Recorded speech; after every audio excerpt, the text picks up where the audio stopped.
მოგესალმებით და გილოცავთ აღდგომის ბრწყინვალე დღესასწაულს. დღეს 3 მაისია, ორშაბათი და 12 საათსა და 30 წუთზე ტელეკომპანია Georgian Times-ის ეთერში გადაცემა კაპიტალი იწყებს მუშაობას. მე თათია დარასელია ვარ და გაგაცნობთ მიმდინარე ამბებს ბიზნესსა და ეკონომიკაში.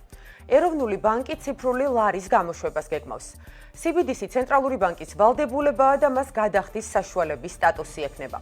ცენტრალური ბანკის ფულის განვითარების და ლარის ციფრული ვერსიის შექმნის აუცილებლობა ციფრული ტექნოლოგიების განვითარებამ გამოკვეთა, რათა ის უკეთ მოერგოს ციფრულ ეკონომიკას და გაზარდოს ეკონომიკური პოლიტიკის ეფექტიანობა. CBDC-ს გააჩნია პოტენციალი მნიშვნელოვანი სარგებელი მოუტანოს ინოვაციურ ბიზნეს მოდელებს. ასევე შესაძლებელია გაიზარდოს მონეტარული პოლიტიკის ეფექტიანობა და ხელი შეუწყოს ლარიზაციის პროცესს. პროექტის ფარგლებში ეროვნული ბანკი მზადყოფნას გამოთქვავს ფინტექ კომპანიებთან და დაინტერესებულ ფინანსურ ინსტიტუტებთან აქტიურად ითანამშრომლოს. აღსანიშნავია, რომ ბოლო პერიოდში წამყვანი ცენტრალური ბანკები CBDC-ის დანერგვაზე აქტიურად მუშაობენ. ნამახვანი ჰესის პროექტთან დაკავშირებულ მედიაციის პროცესში ევროკავშირის ენერგეტიკული გაერთიანების დავების გადაწყვეტისა და მოლაპარაკების ცენტრი უახლოეს პერიოდში ჩაერთვება. აღნიშნული გადაწყვეტილება საქართველოს ეკონომიკისა და მდგრადი განვითარების მინისტრის ნათია თურნავას, გარემოს დაცვისა და სოფლის მეურნეობის მინისტრის ლევან დავითაშვილის და ცენტრის დირექტორის დირკ ბუშლეს შორის გამართულ ონლაინ შეხვედრაზე მიიღეს. საქართველოს მთავრობამ მზადაა საჭიროების შემთხვევაში მოხდეს ყველა დოკუმენტის, კვლევის და პროცედურის, მათ შორის გარემოზე ზემოქმედების შეფასების დოკუმენტის შესწავლა ევროკავშირის კანონმდებლობისა და საუკეთესო ევროპული პრაქტიკის შესაბამისად. საერთაშორისო საკონსულტაციო ორგანიზაციის ანგარიში, რომელიც ბიზნეს სექტორში მიმზიდველ საინვესტიციო ლოკაციებს ავლენს, 60 ქვეყნიდან საქართველო მე-19 ადგილს იკავებს. სააგენტო საწარმოის საქართველოში ინიცირებით და ინოვაციებისა და ტექნოლოგიების სააგენტოს ჩართულობით საქართველო პირველად მოხვდა აღნიშნულ რეიტინგში და დებიუტი წარმატებული აღმოჩნდა. ევროპისა და აზიის გასაყარზე მდებარე საქართველოს აქვს მოწინავე პოზიციები ფინანსური მიმზიდველობის, სამუშაო ძალის უნარების და ბიზნეს გარემოს კუთხით, ნათქვამია საერთაშორისო საკონსულტაციო ორგანიზაცია ქერნის ანგარიშში. ტურიზმის ეროვნული ადმინისტრაციის ინიციატივით მაისში ციფრული დღეები საქართველოში გაიმართება. მემორანდუმის ფარგლებში, რომელიც ტურიზმის ეროვნულ ადმინისტრაციას USAID-სა და სამოგზაურო პლატფორმას ტელერს შორის გაფორმდა, საქართველოს ცნობილი ამერიკელი და ევროპელი ბლოგერები და ინფლუენსერები ესტუმრებიან. პრეს-ტურის მიზანია ამერიკის შეერთებული შტატებიდან და ევროპიდან საქართველოში ტურისტული ნაკადების მოზიდვა და მათთვის საქართველოს ტურისტული მიმართულების გაცნობა. ორგანიზატორების თქმით, ინფლუენსერები, რომლებიც საქართველოში ჩამოვლენ, პრაქტიკულად სრულიად ინგლისურენოვან სამყაროს მოიცავენ და მათი მოთხრობილი შთაბეჭდილებები პოსტ-კოვიდურ პერიოდში უფრო ეფექტური იქნება ვიდრე პირდაპირი რეკლამა. ბუნება, ხალხი, კულტურა, ძეგლები, საკვები, ღვინო, მუსიკა და ყველაფერი ის, რითაც თავს ვიწონებთ, 20-მდე ინფლუენსერის სოციალურ ქსელში განთავსდება. უწყებათა შორისი საკოორდინაციო საბჭოს გადაწყვეტილებით 4-დან 11 მაისის ჩათვლით საქართველოში უქმე დღეები გამოცხადდა. მთავრობის განცხადებით, სავალდებულო დასვენების დღეების გამოცხადება ქვეყანაში მობილობის და ვირუსის გავრცელების შემცირებას ისახავს მიზნად. საკანონმდებლო მაცნეზე გამოქვეყნდა 2 დადგენილება, სადაც ჩამოთვლილია იმ საგამონაკლისო სექტორების სია, რომლებზეც უქმე დღეების მოთხოვნა არ გავრცელდება. ცნობილია ასევე, რომ 3-დან 12 მაისის ჩათვლით არ იმუშავებს მუნიციპალური ტრანსპორტი. კერძო ბიზნესს კი ოპერირების უფლება არ ეზღუდება, მათ არჩევანის თავისუფლება აქვთ. პანდემია და ბიზნესი. ერთის მხრივ ვითარების სტაბილურობისთვის შეზღუდვების არსებობის აუცილებლობა დგას, მეორეს მხრივ კი სახეზეა შეზღუდვების პირობებში მძიმე ვითარებაში აღმოჩენილი ბიზნეს სექტორი. ფაქტია, რომ იმიჯსა და რეპუტაციაზე ფიქრის პარალელურად პანდემიურ ყოფაში ბიზნესმა მაღალი სოციალური პასუხისმგებლობა გამოიჩინა, 2 ლოკდაუნის გამოცდილებით სექტორმა ისწავლა COVID-თან თანაცხოვრება რეგულაციების და რეკომენდაციების დაცვით. მაგრამ ახალი დღის წესრიგით ბიზნესი ითხოვს შეზღუდვების ნაწილის მოხსნას და შემსუბუქებას. ბიზნესს სურს, რომ ამოისუნთქოს და ეს ამოსუნთქვა ამ ეტაპზე სამუშაო ადგილების შენარჩუნებას და ფინანსური დოვლათის შექმნას ნიშნავს. რეალურად ბიზნესსა და ხელისუფლებას, ისევე როგორც სრულიად საზოგადოებას ერთი მიზანი აქვს: პანდემიის დამარცხება, სოციალური სტაბილურობა და ჩვეული ცხოვრების რიტმში ჩადგომა, რისთვისაც აუცილებელია წარმატებული და ინტენსიური ვაქცინაცია. აქვე უნდა ითქვას, რომ წარუმატებელი სტარტის შემდეგ ვაქცინაციის ტენდენცია დადებითისკენ შეიცვალა, რაც პოზიტიური მესიჯია. ეპიდემიოლოგები, ბიზნესი და ხელისუფლება. შესაძლებელია თუ არა ამ სამ სუბიექტს შორის საერთო ენის გამონახვა, როგორ ხედავს ბიზნესი ეკონომიკური კრიზისიდან გამოსვლის გზებს და რა არის მათი მთავარი რეკომენდაციები. სავაჭრო ცენტრების ასოციაციის ხელმძღვანელი ლევან ყარალაშვილი უპასუხებს კაპიტალის შეკითხვებს. ბატონო ლევან, ძალიან დიდი მადლობა, რომ დღეს გვესტუმრეთ და ხართ ჩვენთან ერთად სტუდიაში. სასტორის ერთ მხარეს დგას ჯანმრთელობა, მეორე მხარეს კი ეკონომიკური საკმაოდ რთული მაჩვენებლები. თქვენი შეფასებით, ბალანსის მიღწევა რამდენად არის შესაძლებელი, რომ გითხრათ? თათია, მოგესალმებით. დიდი მადლობა მოწვევისთვის, გილოცავთ აღდგომის დღესასწაულს. ამ ბალანსის ძიებაში ვართ უკვე 1 წელიწადია ფაქტიურად და იცით, თვითონ ბიზნესმა რაღაცა შუალედი კი იპოვა, მაგრამ მჭირდება ხელშეწყობა. და დღევანდელ ვითარებაში, როდესაც ფაქტიურად ეკონომიკური ზრდა მინუს ციფრებში არის და ეს პირველი კვარტალის მონაცემებმაც ანახა, დიდი მნიშვნელობაა რამდენად შეუწყობთ ხელს, რომ რესტარტი მოხდეს რეალურად და გამოსაცვლების ტენდენცია გაგრძელდეს. თქვენ ახსენეთ აგერ ტურისტული ინფლუენსერების ჩამოყვანის თემა, ახალი, ასე ვთქვათ, მცდელობები, რომ გაიხსნას ქვეყნის ტურისტული სექტორი, უბრალოდ ურთიერთგამომრიცხავი არის ლოკდაუნი და ტურიზმის განვითარება და სწორედ ამიტომ არის საუბარი იმაზე, რომ ჩვენ ვცდილობთ როგორც ბიზნესმა სხვადასხვა სექტორებმა ხელისუფლებას მივაწოდოთ ზუსტი ინფორმაცია თუ რა ხდება დღეს სხვადასხვა სექტორებში და ოპტიმალური რაღაც გამოსავალი იპოვოთ ერთად. კი ბატონო, უქმე დღეებზე მინდა გადავიდეთ, უქმე დღეებია ქვეყანაში გამოცხადებული, მაგრამ ბიზნესს აქვს ოპერირების თავისუფალი საშუალება, არჩევანი მათზეა. ამის პარალელურად მუნიციპალური ტრანსპორტის მოძრაობა არის შეზღუდული, რაც რეალურად არის პრობლემა, ხომ ასეა. ორი ლოკდაუნის გამოცდილებით, როგორ მოერგეთ ამ 10 დღიან შეზღუდვებს? ჩვენ გქონდა კომუნიკაცია მიმართულებით და არჩევანის გაკეთება მოგვიწია ცუცსა და ვარის შორის, ხო? ანუ თუ არის იქნებოდა სრულად დავკეტილიყავით. შესაბამისად, ჩვენ დღეს მაინც გვიღირს რომ მუშაობდეს და ყველა სავაჭრო ცენტრი არის გახსნილი. მუნიციპალური ტრანსპორტი, რა თქმა უნდა, არ ტყავს არა მარტო მოხმარებელს, არამედ 17,000-მდე ადამიანია დასაქმებული კონკრეტულად ამ სავაჭრო ცენტრებში, რომელსაც სამსახურში უნდა მივიდეს ელემენტარულად. თორას დამატებითი ხარჯია ბიზნესისთვის, მაგრამ ისევ გააზრებულ, დაბალანსებულ არჩევნამდე მივდივართ, იმიტომ რომ ჩვენთვის ყოველ დღეს აქვს თავისი ფასი და შეგახსენებთ დეკემბრის თვეში ჩვენ ძალიან დიდი ბრძოლა მოგვიწია რომ ერთი კვირა გვემუშავა და იმ ერთ კვირაში თითქმის 400 მილიონის გენერაცია გააკეთა დარგმა, რამაც მოხდა გადარჩენის საშუალება, როცა იანვარში დაკეტილები ვიყავი და ასე შემდეგ გაგრძელდებოდა. ეს უქმე დღეები და პანდემიის თემა რა თქმა უნდა გასაგები არის. ამიტომ ჩვენც მაქსიმალურად ვცდილობთ ხო რომ მოვერგოთ ამ სიტუაციას ხარჯების შემცირების კუთხით იქნება ეს თუ სხვა ნებისმიერი ქმედების გადადგმა. ამიტომაც გვესმის ის რა სიტუაციაშიც ვართ, ლოკდაუნს ჯობია არ დადეგები, თუმცა შემდეგი ნაბიჯების გააზრებული უნდა იყოს და სწორად უნდა გადაიდგას. კი ბატონო, შეზღუდვების ნაწილზე გადავიდეთ. ამჯერად ქვეყნის მთავარი ეპიდემიოლოგის განცხადება იყო ასეთი, რომელიც საზოგადოებამ მოისმინა, სანამ მესამე ტალღის პირობებში გაზრდილი შეზღუდვები კლების ტენდენციისკენ არ წავა, არანაირი შეზღუდვის მოხსნაზე არ იქნება საუბარი. თქვენ გაქვთ განსხვავებული პოზიცია. რომ გითხრათ პირველ რიგში, რომელი შეზღუდვა უქმნის ყველაზე მეტად პრობლემას ბიზნესს, ალბათ რამდენიმე იქნება ასეთი და ასევე რა არის თქვენი არგუმენტები იმასთან მიმართებაში, როდესაც საკმაოდ რთული ეპიდვითარების პირობებში ითხოვთ გარკვეული შეზღუდვების მოხსნას. კი ბატონო, ჩვენ უკვე ისე ვიტყვი, ერთი წელია შეზღუდვებით ვცხოვრობთ, ხო? რეალურად ყველა რეგულაცია, რაც კი არის დღეს მიღებული, ვითვალისწინებთ, უფრო მეტი სავაჭრო ცენტრები დღეს ერთ-ერთი ყველაზე დაცული ტერიტორიაა. თავისი თერმოსკრინინგი იქნება ეს, ყოველდღიური დეზინფექცია, ანტისეპტიკები, ასე შემდეგ. ის, რასაც ჩვენ ვითხოვთ და ლაპარაკობთ სხვა ბიზნეს ასოციაციებთან ერთად, აქ ლაპარაკი იყო ზაფხულის სეზონისთვის მომზადებაზე და მთავარ გამოწვევად რჩება, რა თქმა უნდა, კომენდანტის საათი. იმიტომ რომ როცა 9 საათზე ყველაფერი იკეტება, არ მუშაობს არც რესტორანი, არც სავაჭრო სივრცე, ელემენტარულად არანაირი мотиваცია არ აქვს, თუნდაც იგივე იმ ტურისტ შემოვიდეს და რაღაცა გააკეთოს ამ ქვეყანაში. ამიტომ ჩვენ მივმართეთ თხოვნით, რომ გადაიხედოს ეს მიმართულება, გულისხმობ იმას, რომ კომენდანტის საათი გახანგრძლივდეს, გადაიწიოს კი არ გადაიწიოს თუნდაც 2 საათით, რომ უფრო მეტი, კი 11 საათამდე, რომ უფრო მეტი სივრცე დარჩეს მოხმარებელს იმისთვის, რომ გადაადგილდებოდეს და აკეთებს. რა შეეხება მთავარ ეპიდემიოლოგებს, ხო, როდესაც ქვეყანაში ყოველდღიური ინფეცირებელთა რიცხვი აღემატება ვაქცინირებულთა რიცხვს, ხო, ყოველდღიურ რეჟიმში სხვა ტიპის გამოწვევები გვაქვს, ხო, დღეს ისევ და მაგაზე უფრო იქნებოდა უკეთესი აქცენტის გაკეთება, იმიტომ რომ ვაქცინაციის დაჩქარების გარეშე რეალურად ვერც რა თქმა უნდა ეკონომიკას ვერ გავხსნით სრულფასოვნად და ვერც ეკონომიკის და ბიზნესის აღდგენა შეიძლება. მაგრამ ისიც უნდა ითქვას, რომ აი წარუმატებელი სტარტის შემდეგ, როგორც უკვე აღნიშნეთ, გადაცემის მსვლელობისას დადებითი ტენდენციები არის.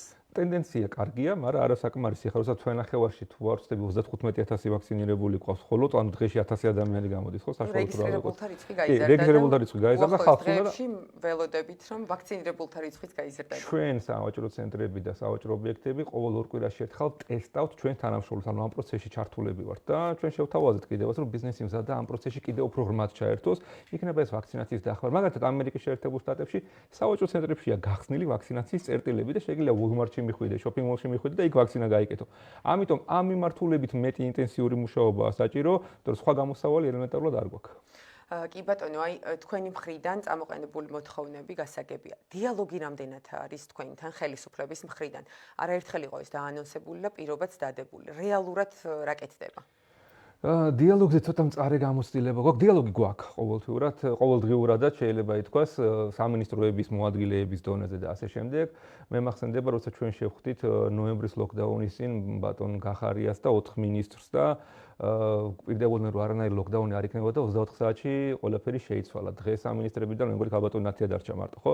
ამიტომაც ჩვენ ეს ამ მიმართულებით ვცდილობთ ისევ აქტიურები ვიყოთ და არ მოვეშვათ და არც ხელისუფლებას არ მისცეთ იმის საშუალება, რომ ელემენტარულად რაღაც სურპრიზის წინაშე დაგვაყენო, ხო?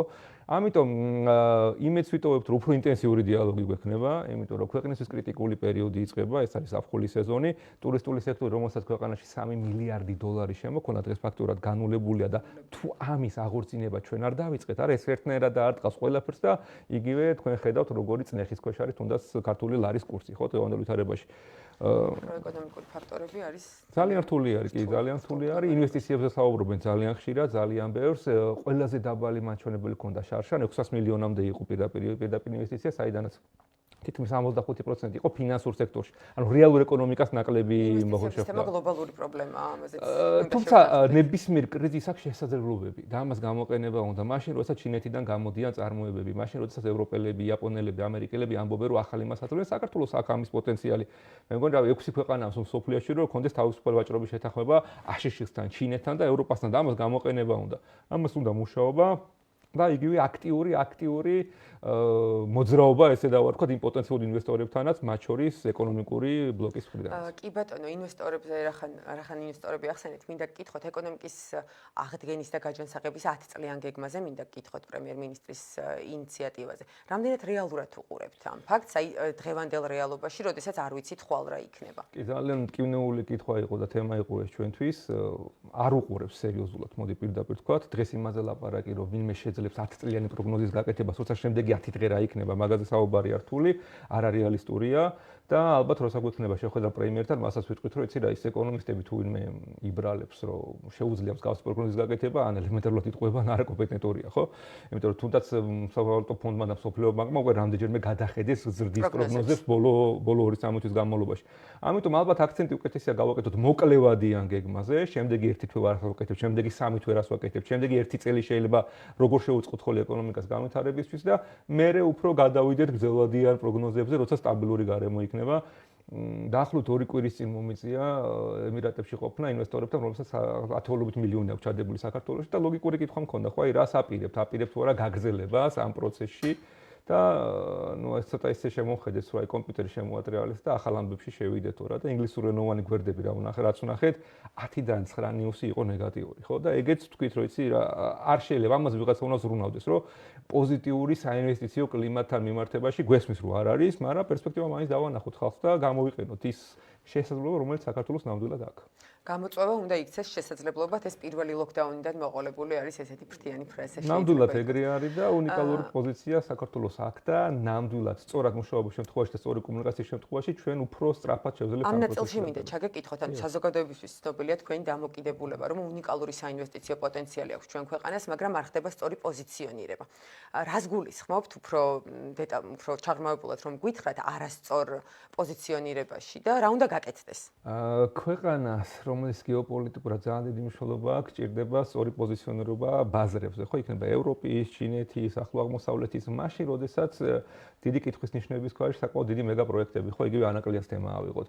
მაშინ როდესაც საწარმოო სიმძლავრეები, რომლებიც ექსპორტზე იქნება ორიენტირებული, ისეთი ტემპით არ ვითარდება. მაშინ როდესაც ტურისტული სექტორი მართლა დაკეტილია და მართლაც კარგი შედეგები ჰქონდა და ამ მიმართულებითაც არანაირ ქმედით ნაბიჯ არ ვერ ვდგამთ, მოდი ჯერჯერობით ვაქცინაციასთან პირდაპირ მასია ხო.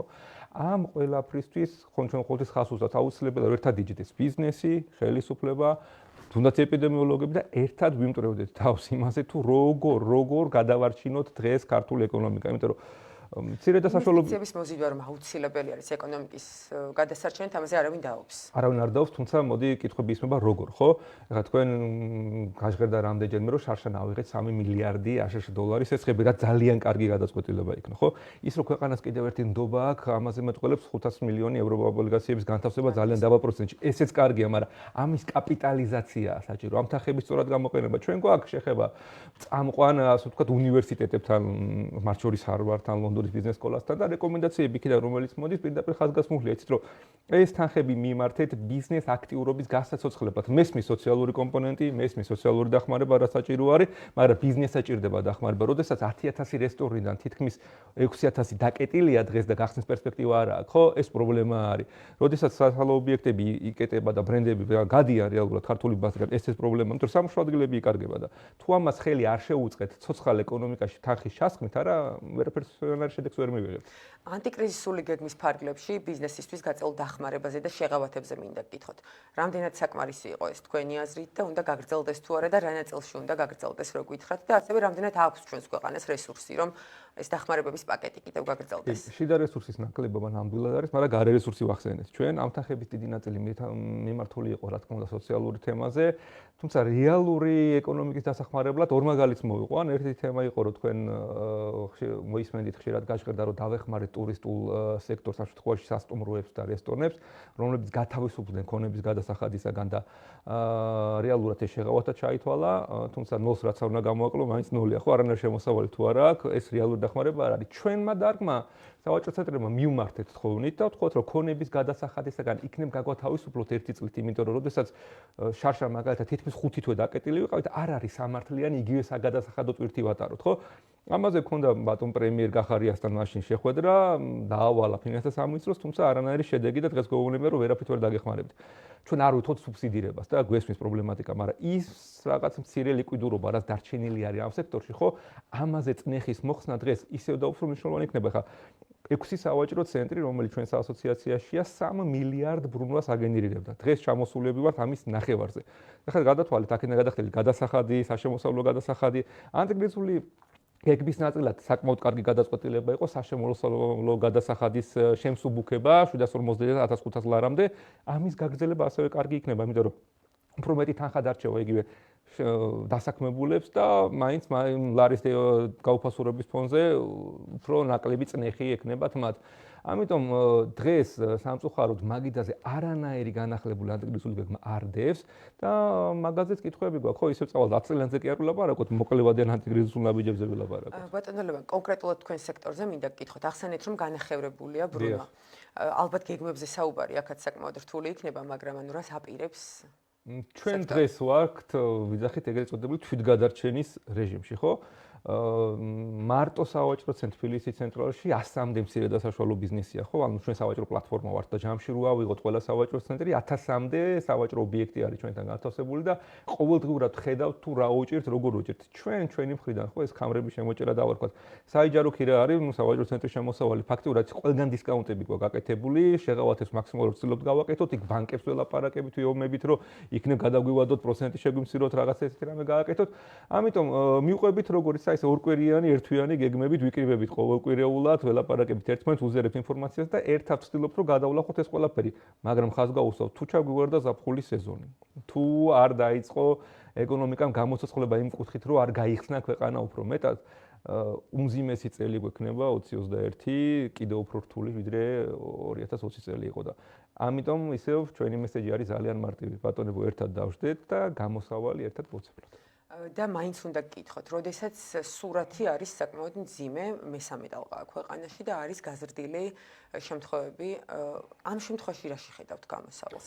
იცით მე ძალიან კარგად მახსოვს დეკემბერში დღეში 3-4 შემთხვევა ქონდა და მაშინაც როცა ვითხოვდი სავაჭრო ცენტრები გახსნას 24-დან 2-მდე გავიხსენით პირდაპირ დაგვისვეს კითხვა იცი რა თქვენ მზად ხართ აიღოთ პასუხისგებლობა რომ არ დამძიმდება სიტუაცია და ავიღეთ ეს პასუხისგებლობა პირდაპირ თქვათ 1 მილიონი მოხმარებელი გავატარეთ ისე რომ არანაირი ეპიდაფეთქება არ გამოგვიწვევა ანუ რაღაც სადღან არის ხო რეალურად პრობლემა ამიტომაც ისევ ხალხს გავუსვავ რომ დაბალანსებული გადაწყვეტილება მისაღებია დღეს ეს სასწორი ალბათ უფრო ბიზნესისკენ უფრო უნდა გადაიხაროს იმიტომ რომ უბრალოდ ამ რეჟიმში მუშაობა და ცხოვრება შეუძლებელი იქნება და ყოველდღიურად როცა 150,000 ადამიანი დღეს სამსახურის გარეშეა ხო დარჩენილი ამ ხალხის უკან დაბრუნება ნამდვილად აუცილებელია კი ბატონო, გასაგებია და ალბათ მაინც გამოსავალს ხედავთ ვაქცინაციაში დაჩქარებულ ტემპებში. ხო, ვაქცინაცია ერთ-ერთი მთავარი საკითხი არის და ჩვენ არაერთხელ გავაჟღერეთ რა, რომ ჩვენ მზად ვართ ისე რომ კომერციული ფასიც კი გადავიხადოთ ვაქცინაში, რაც მე მგონი ქვეყნისთვისაც შეღავათი იქნება, ხო რეალურად, იმიტომ რომ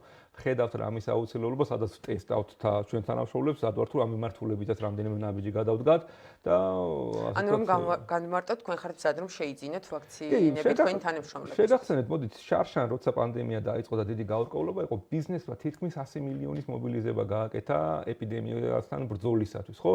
ანუ პირდაპირ სისხლი გავიღეთ, მოდი ესე ვთქვა, დღესაც არის ვზაობა ეს ბიზნესში, სწორედ იმიტომ რომ ამ ტიპით თუ გავყევით, არ ვიცი, ალბათ 2 წელი შეიძლება დაგვჭირდეს ასრაზე, მაშინ როდესაც სხვა ჩვენნაირი ან უფრო პატარა ქვეყნები უფრო უკეთი შედეგებს დებენ, ხო? საბოლოო ჯამში არ ვედრები, რა თქმა უნდა, ისრაელს როგორც ხალხს უყვარს ხოლმე და არ ვედრები აშშ-ს, მაგრამ მოდი აშშ-ს მაგალითის ავიღოთ, ხო? მე მგონი ამთავრებენ სულად ვაქცინაციას შემდეგ 2 თვეში და ჩვენი სტრატეგიული პარტნიორები არიან და ალბათ ქვეყანას უნდა კონდეს იმის უნარი, რომ თუნდაც 1 მილიონი დოზა შემოიტანოს. გამოცდილება მიგაჩნიათ ყველაზე რეალურად, რომ ჩვენთან განხორციელდეს. მე რა შეხება მაქვს ამ შემთხვევაში ემირატებს ვახსენებ თუნდაც იგივე რომ დღეში 100,000 ადამიანი იცრება იქ ისრაელი თავისთავად კარგი მაგალითია ინგლისი ავიღოთ იგივე ბალტიის ქვეყნები რომლებიც ზომით პატარა ქვეყნები არიან ყველა ამ ქვეყანამ პირველ რიგში სადა და გააკეთა იმის მობილიზება რომ პროცესი დაეწყო ხო დღეს რო ისრებოდეს დღეში 4-5,000 ადამიანი თუნდაც საქართველოში კაი შედეგი გვექნებოდა მაშინ როდესაც თითქმის მილიონამდეა თუ არ ვწდები კოვიდ გადატანილთა შეფასება რაც ბატონ ცერცვაძეს მოусმინე იმ დღეს და ეგრე იყო შეფასებული და ამიტომ რაც უფრო მალე შეძლებთ ჩვენ პირველ რიგში ჩვენი მოსახლეობის დაცვას და გარეთ ვიზიტორების დარწმუნებას იმაში რომ საქართველოს უსაფრთხო ქვეყანა მით უფრო მალე შევძლებთ დაუბრუნდეთ ნორმალურ ცხოვრებას. და რა თქმა უნდა აგრძელებთ რეგულაციების და წესების დაცვას